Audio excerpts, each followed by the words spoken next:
쌍꺼풀 수술과 더불어 환자분들이 많이 물어보시는 것이 눈의 트임 수술입니다. 눈을 조금만 더 커질 수 있지 않을까 하는 부분으로 많이 질문을 하시는데요.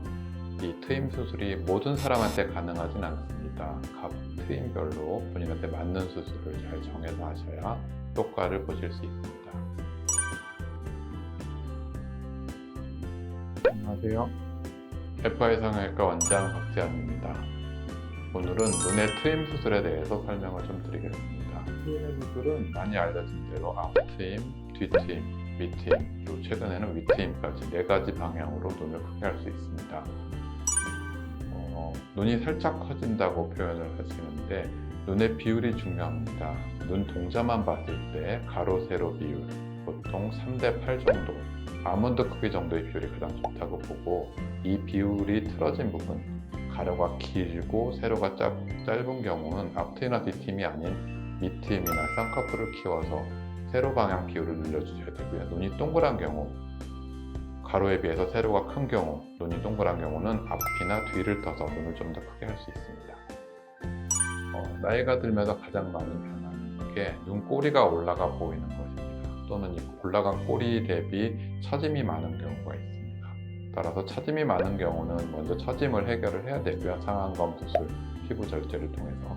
이후에 올라간 꼬리 부분에 대해서 뒤트임을 해서 눈꼬리를 내려서 선한 눈매를 추가로 만들어줄 수 있습니다. 밑트임은 순한 눈매를 만드는 경우는 아니고요. 꼬리가 내려가 있고 뒷꼬리가 올라간 눈이 치켜뜬 눈인 경우에는 사람에 따라서 방법을 잘 정해야 됩니다. 가장 기본적으로 뒤트임을 통해서 꼬리를 내리는 것이 첫 번째 선택이고요. 심한 경우는 앞트임을 윗트임 방향으로 올려서 앞쪽은 올리고 뒤쪽은 내리는 방향이 도움이 되기도 하고요. 마지막으로 아래쪽 덮인 부분도 있다 그러면 그냥 단순 밑트임이 아닌 뒤밑트임을 통해서 눈의 바깥쪽 아래쪽으로 눈매를 바꿔주시면 도움이 될 수 있습니다. 트임의 효과를 보는 눈 또는 트임을 할 수 있는 눈, 트임이 맞는 눈이라고 표현을 하면 되겠는데요. 먼저 앞트임은 기본적으로 몽고주름이 있어야 됩니다. 몽고주름이 없이 다 열려있는 경우는 더 이상 틀 수 있는 공간은 없습니다. 몽고주름의 양에 따라서 미간 거리에 따라서 앞트임을 하시면 되고요.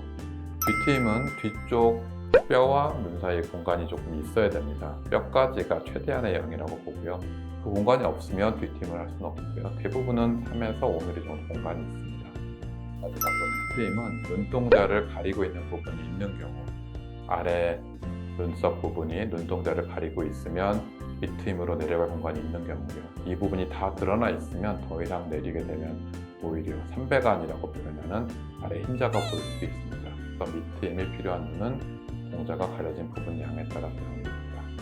트임 수술이 발전하게 된 이유는 눈의 눈매라고 말하는 눈의 느낌을 보상하기 위한 방식들이 많이 발전했습니다. 표준 눈, 가로, 세로 비율, 눈 미간 비율, 눈의 느낌에 따른 각도 등을 계산을 한 다음 본인이 이 표준에서 멀어진 부분을 찾아내고 그 부분을 표준에 가깝게 맞춰드리면 눈매, 눈의 느낌이 조금 더 편안해지고 예뻐진다고 생각을 하고 계획을 잡으시면 됩니다. 지금까지 FI 성형외과 원장 박재현이었습니다. 감사합니다.